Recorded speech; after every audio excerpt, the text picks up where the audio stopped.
Mebia, yeye pe dzɔgbe nyui na mi. Mebia, yeye pe dzɔgbe nyui na mi lo. Yeye ne he dzidzɔ ve na mi. Ago medowe zona o no vive vito do la pleno pola. Va evenyawo TV ke enya amesi no ko sem ne la no ko nyenya afo kojo abale ina nya hoho na mele monu popo sia no do hele epe yeye pe dzijeje nyue biam na amesia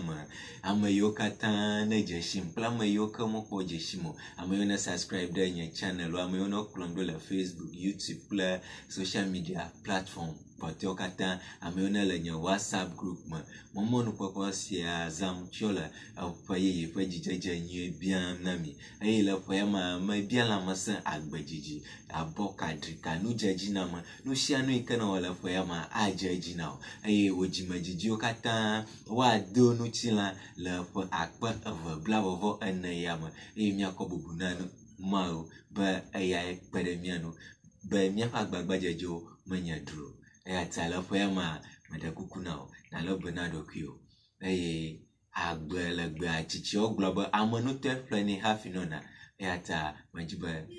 na ale benado kio mi agachu alo ofana gava achu mido eizane